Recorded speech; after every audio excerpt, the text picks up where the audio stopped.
The world has heard it before: sharp words, bold threats, and an unmistakable message. America will act in its own interest first. When Donald Trump warned about so-called failing nations, many dismissed it as familiar rhetoric. But beneath the headlines, patterns begin to emerge. His language, his past decisions, and his strategic instincts all point toward specific regions that could face pressure, confrontation, or renewed attention. Today, we're examining 8 countries that may find themselves squarely in Trump's sights if his foreign policy vision returns to center stage. These aren't random names on a map. Each represents a pressure point: political, economic, strategic, or symbolic. This isn't speculation for shock value. It's a closer look at power, priorities, and what could reshape global relationships in the years ahead. Let's begin. Venezuela.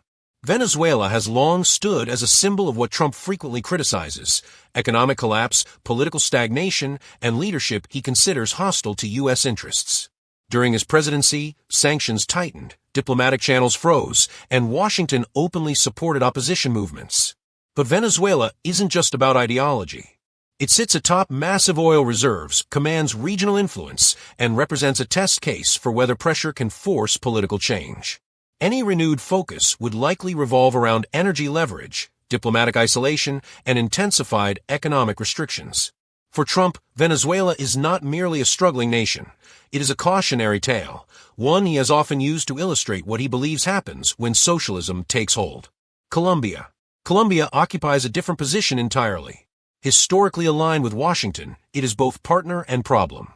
On one hand, it serves as a strategic ally in Latin America. On the other, it remains central to ongoing disputes over drug trafficking, migration, and border security.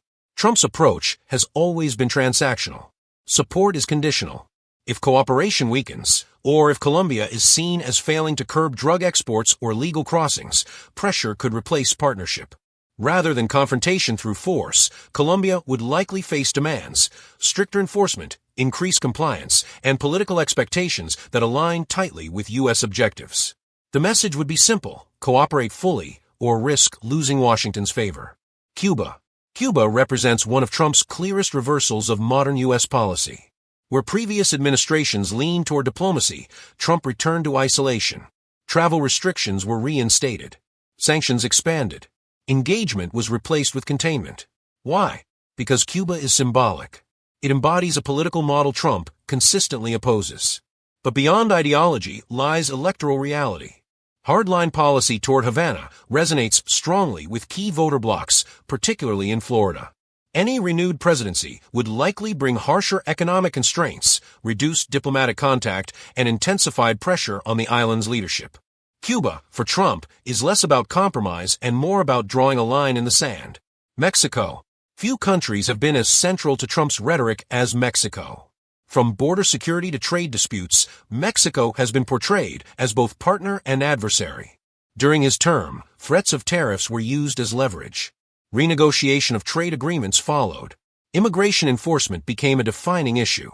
For Trump, Mexico is not simply a neighbor, it is a proving ground for his doctrine: results through pressure. Future tensions would likely center on border control, asylum policies, manufacturing, and migration enforcement.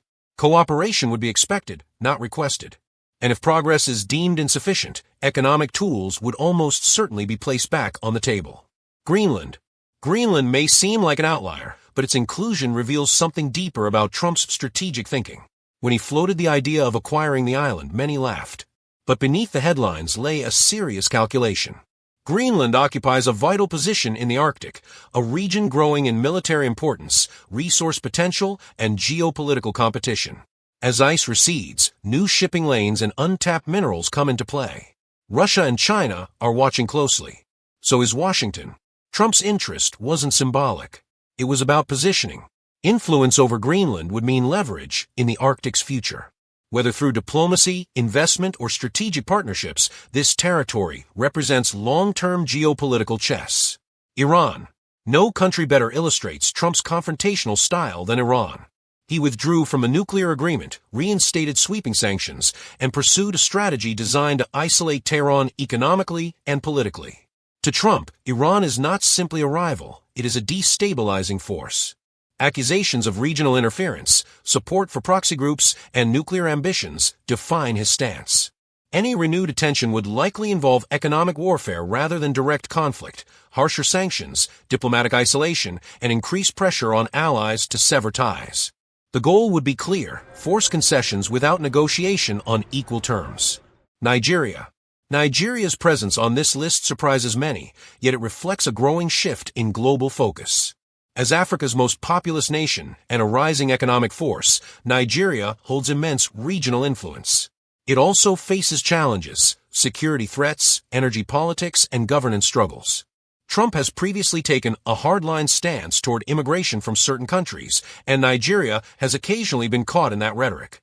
But beyond travel restrictions lies something more strategic: energy markets, regional security, and geopolitical competition in Africa.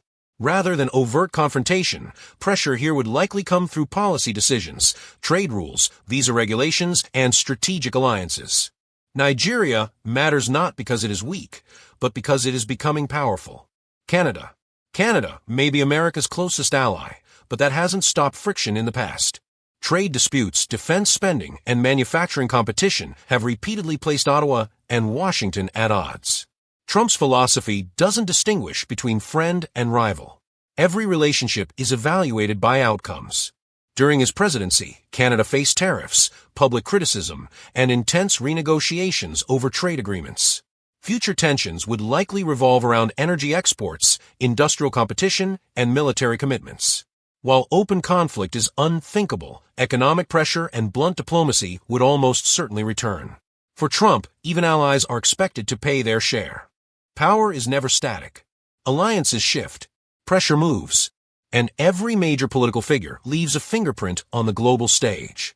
If these are truly the countries on Trump's geopolitical radar, then the next chapter of international politics may be sharper, faster, and far more confrontational than what we've grown used to.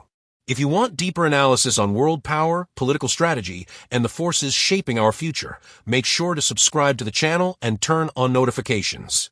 New videos explore the hidden currents behind global headlines, without the noise, without the hype. Because in a world driven by influence, knowing what comes next is everything. Subscribe now, stay informed, and keep watching the world around you.